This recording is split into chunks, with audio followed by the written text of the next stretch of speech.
Hello class, and welcome to how to use the if statement in Microsoft Excel. My name is Bill Berquist and I'll be your instructor for this lesson.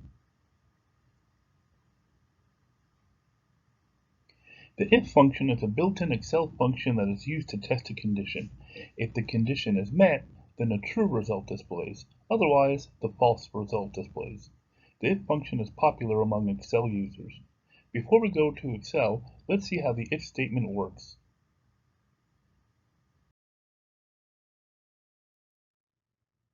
The if function is a three-argument function. The first argument is the condition, the second argument is the true result, the third argument is the false result. Let's take a look at the syntax of the if statement. Equals if parentheses, then the condition, comma, the true result if the condition is met, comma, or false, the false result if the condition is not met. Let's look at a real example. Let's say, for instance, that cell A5 has a quiz grade in there of 85, and I want to know if that's a pass or fail. If A5 is greater than or equal to 70, that would be my condition, show the word pass in the cell, and then a comma, otherwise show the word fail. Whenever you have actual words in your if function, pass, fail, over, under, yes, no, any actual text in your function would have to be surrounded by quotation marks. So if cell A5 had the grade of 85 in there, then the word pass would display. If the grade was 65, then the word fail would display. Let's go ahead and go over to Excel now and do our three examples. Hello everybody, here we are in Excel. Let's go ahead and learn a little bit about the if statement. On this worksheet, it's just a simple student grade report with some averages and passes and fails. Basically, we're going to calculate the average using our average function. Then we're going to create an if statement that if the student's average is 70 or higher, they pass, otherwise they fail. Okay, let's go ahead and do the average first. The simplest way is to highlight your range. Very important to know your ranges when you're doing your certification exam. Go to your auto sum button, your drop down arrow, and pick average. And there's all your averages. Let's see, I'll center align it. Maybe get rid of my decimals, decrease my decimals. And there we go. Now my pass fail will be an if statement. Okay, so basically, if the average is 70 or higher, they pass. Otherwise, they fail. All right. There's a couple ways you can do it. If you're well versed in doing the if statement and you already know all the arguments and commas and whatnot, you can type it in manually. However, I would recommend that you go ahead and use the insert function dialog box. And I'll click it right up here on the just above the B column. There's my if statement, and I'll hit OK. Then you just enter in the arguments manually, and Excel will build the formula for you, as you can see right over here. All right, so my logical test is if F7 is greater than or equal to 70, and I'll hit Tab on the keyboard. Tab brings me down to the next field. If it's true, show the word pass. Otherwise, show the word fail. And if you notice when it builds the formula, you can look at it up here in the input line. It puts quotation marks. Whenever you have actual words in your function, you got to put quotes around it, like pass, fail, yes, no, over, under, preferred, not preferred, things like that. It's just a one condition if statement. Okay, so if F7 is greater than or equal to 70, comma, show the word pass, comma, otherwise show the word fail. And since it's a 93, I should get a pass in there. And I do. And I'll double click my fill handle. And there we go. Okay, 67's a fail, 59's a fail, 89's a pass. Oops, I got a problem down here. Okay, here's the problem. That says 70, so it should say pass, right? But since we decreased the decimal points, that's probably not really a 70. Let me increase the decimals a couple times. See, it's really below 70. It's really 69.5. So Excel, whenever you decrease decimals, Excel automatically rounds your numbers. and that's why I'm getting a 70 in there. And sometimes in accounting, I think they call that a footing error. That's when something's like really close on the line. Okay, you might get an error either way. That's what's happening here. So to fix that, we're going to edit our formula. So I have 69.5. There we go, and hit enter. I have to recopy it down for the new formula, and now we're good to go. Okay, let's see, I'll change this to 35. Okay, now it's a fail. I'll change this to an 89. Now it's a pass. Okay, my worksheet looks good. Let's go to the next one, commission worksheet. When you work on commission, that's basically when you're paid a percentage of what you sell. So Jacob sold $52,000 worth of widgets, okay, whatever it is he's selling, and he's going to get 5.25% of that. So the commission is going to be the B5, the percentage, and since I want to copy it down, I'm going to have to lock it down with the F4 key called absolute addressing. There we go. Times the sales amount. I want the sales amount to move, so that's going to be a relative cell reference. So I'm just going to leave it like that. So B5 times B12. B5 is locked down when I copy it. And I'm going to copy it down. Here we go. And it stayed B5 all the way down.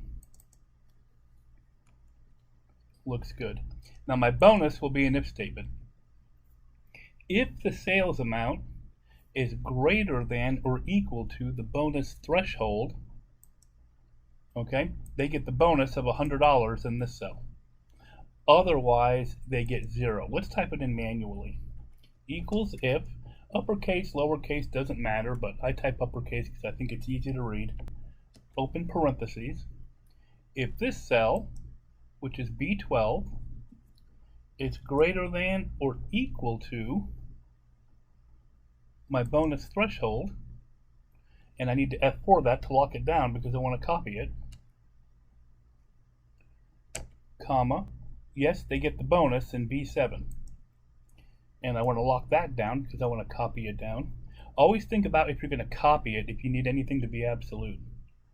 Otherwise, they get 0. Close parentheses, and there's my function. If B12 is greater than or equal to B6, and it is, they get whatever's in cell B7, which is $100. Otherwise, they get 0. So I should get $100. And I'll copy it down. And 3 people get it, 2 people don't. And make sure it worked right. Common mistake when it comes to an if statement is having your mathematical operators backwards. So we're looking good. I'll make that $signs, commas, and there we go. And then our gross pay is simply equals the commission plus the bonus. Nothing's absolute because I want both cells to move down when I copy it.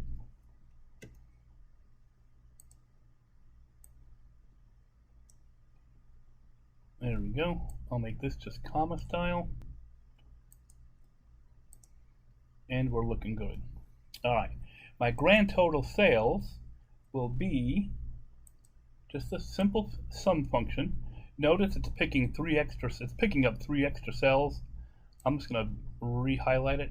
Extremely careful when you're doing the certification test for Excel. Make sure you get the proper range addresses. And I'll hit enter. There we go. And quarterly goal met.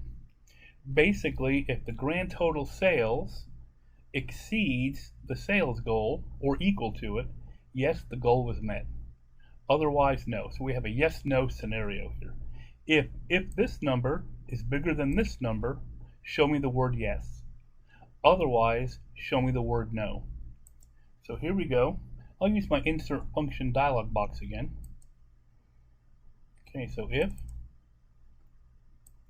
my logical test, if this cell is greater than or equal to this cell. Now, I'm not going to copy that formula, so I don't have to absolute it or lock it down, because I'm not going to copy it. You only have to worry about locking a cell down if you're going to copy it down or copy it across with the fill handle. If true, then put yes. Notice I don't have to put quotation marks in there. Excel will do it for me. Otherwise, no. And I'll center align it, and we have the yes. Okay. If I delete a cell here, it falls below 250,000, so now it says no. I'll hit undo, and let's go to our last if statement here. This is a Fallbrook Country Club membership list, and I have a date function in here equals today, which means that this is dynamic. The date's going to change every day. So at midnight tonight, when I open the file, it's going to say 3/6/2024. And the first thing I want to do is, actually the goal of this worksheet is to see if my members are preferred or not, okay, using an and or an or scenario, okay. All right, so length in years. Basically, we're going to take today's date, which is going to change every day, subtract the membership date, and then divide that by 365, okay, 365.25 to be very, very exact. All right, so I'll do equals parentheses. I'll explain that here in a second. Then F4, I want to lock that down, minus, okay, equals B4 minus B11. That'll give me the number of days that that member has been a member, but I want it in years, so I'm going to divide it by 365.25. And I'll hit enter. And I got 7.75 and a whole bunch of decimals. I'll center align it and just give it one decimal. I'll decrease my decimals. Okay, 7.8 years. Okay, 7.8 years. Now I'm going to copy it down. I can just double click my fill handle. And there's how many years every member has been with the country club. Okay, now the cool thing is, since this date is dynamic using the today function, remember, I've got two popular functions. I got equals today and equals now. Equals today just gives me the date. Equals now gives me the date and the time. Okay? So I can go to any empty cell here. Equals now, open close parentheses, and I get the date and the time. Okay? Yeah, so now is both. Today is just the date. Okay? All right. Now, let's go over here. And the cool thing is, as this date keeps increasing every day, every week, every month, this will keep updating too. Okay? Membership status. We have two statuses, gold and silver. Okay? If the member has been a member longer than or exactly 5 years, they are a gold member. Anything under 5 years is a silver member. So we'll do equals if this cell is greater than or equal to 5, we're going to put gold. Whoops. I don't know how to spell that. Comma. Otherwise, they are silver. Notice they're actual words, so I got to put quotes around them. And I'll hit enter. And it's 7.8 years, so they are a gold member. I'll double click my fill handle, and there we go. All the silver should be under 5. And they are. Okay? All right. Now, let's see if they're a preferred member either using and or. Okay? We have two scenarios here. In the first scenario, we're going to use the and function within the if statement. And for a member to be a preferred member, two conditions have to be met. They have to be gold, and their membership fees have to be paid. Right? Both things have to happen before they're a preferred member. In the second scenario, or, either one of those has to be set. So you only need one, okay? So like this member's gold, but unpaid. In this scenario, they would be a preferred member because they do meet one of the criteria. For and, they have to meet both the criteria. For or, they only have to meet one of the criteria, okay? So this is what's called a nested statement, and we're going to use the and function within the if statement. So equals if open parentheses, and open parentheses, if the length in years is greater than or equal to 5, comma, and the membership, E11, equals paid, comma, okay, quotation marks, yes, close quotation marks, comma, otherwise, no, in quotation marks. Okay, so we have and C11 is greater than or equal to 5 and E11 equals paid, so both conditions are met, show the word yes, otherwise show the word no. And I'll hit enter and I get yes. Alright, because both conditions are met. They're a gold member and they paid their membership fees. I'll center align it, double click my fill handle, and there we go. I only have a few. Yes, okay, gold and paid. No, they're paid, but they're only silver. They're gold, but they're unpaid. Okay, so we're looking good for the and scenario. Now we'll do the or scenario, okay, where both conditions don't have to be met, only one or the other, okay? So we're going to get more yeses on this side. So the function's pretty similar. We just use or instead. Equals if, oops, equals if, open parentheses, or this equals gold, close quotes, comma, E11 equals paid, and then close parentheses. That takes care of that or function right there. If D11 equals gold, or if E11 equals paid, so only one of them have to meet. So we're going to get yes because both of them are met.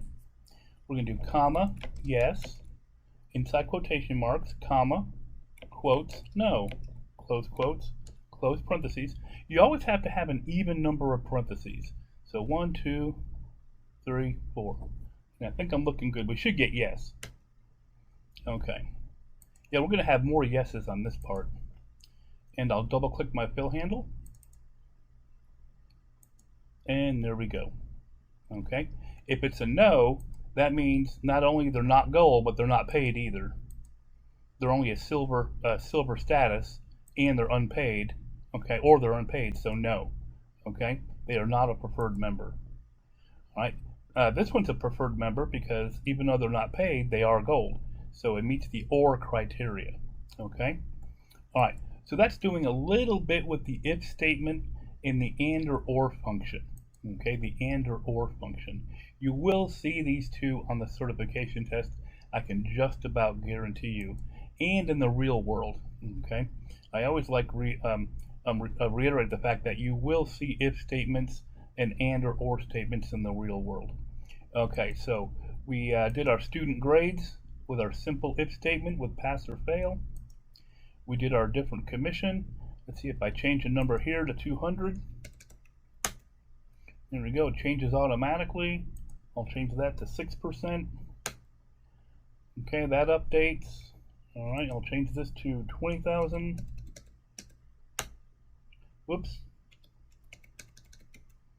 There we go, now it says no down here. Yeah, so our worksheets are very dynamic and they're very, very cool. Okay, very, very cool. If I add, let's see, I'll add a few hundred days to this one. I'll do plus 500. Okay, and a few yeses and nos updated over here. And this is dynamic. This will keep changing. Every time you open the file, it's going to keep updating. Okay, all right, I'll save my file. And we are done with this worksheet, and I will see you next time.